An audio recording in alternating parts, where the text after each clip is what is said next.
Hello Proponomics people, and welcome to the longer form explainer video about the weighted average cost of capital and the weighted average cost of debt.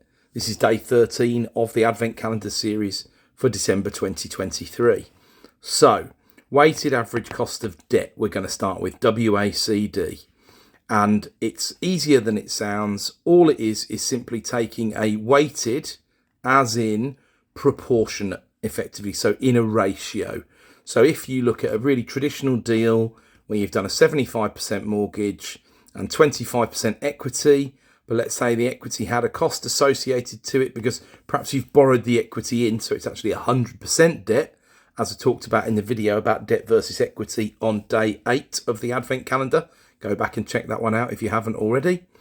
And let's say the mortgage was at 5%, so 75% of the debt here is going to cost 5%. So 75 times 5%, 75% times 5% is 3.75%. And then 25% is going to cost 10% a year, let's say. So that would be another 2.5% because 25% of 10% is 2.5%. And so you'd have 2.5% from the equity side and 3.75 from the bank side.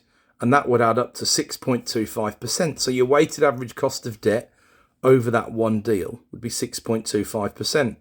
Well, so what? Well, actually, it's very important indeed, because if you're looking at whether you're going to try and create a positive or a negative cash flow situation, if you're doing deals like that and you're not returning a net yield of 6.25%, and that means after your operational costs have been considered and all the rest of it, but before your interest costs, you're going to have a negative cash flow situation on your hands.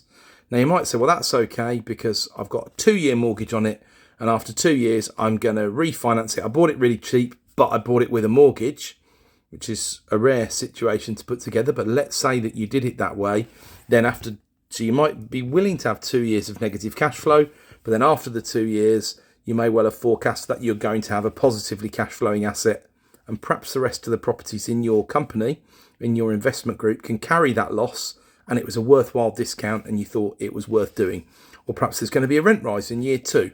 And because of that rent rise, that's going to take you into the positive territory. But it's really important to know that number, the weighted average cost of debt. So what's the concept of the weighted average cost of capital? Well, that's bringing into the whole equation the concept of equity. Because remember, everything splits into either debt or equity.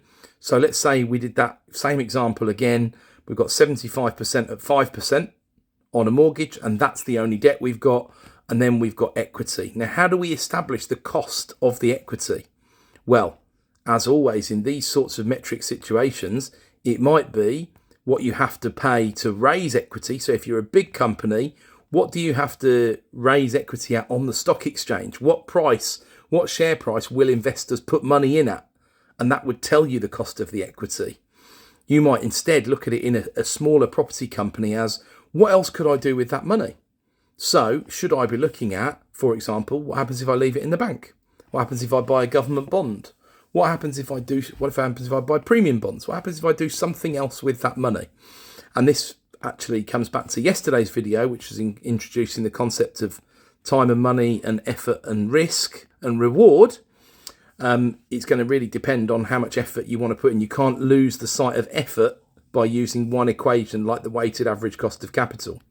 But let's just say that the calculation works out in the same way, in that your debt was costing 5%, and that was 75% of the portfolio, and your equity was costing 10%, because you could get a 10% return on it somewhere else.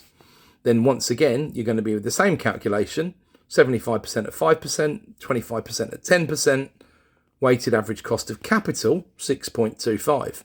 Let's say your equity cost was 20% instead, because in your calculation, you always wanted to make sure you were getting a 20% equity return on any money you were putting into your property company.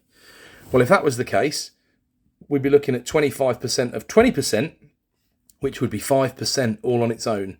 So we still add the 5% to the 3.75%, and we'd end up with 8.75% weighted average cost of capital, which sounds a lot more like what a small enterprise's cost of capital might be. It could easily be in double digits.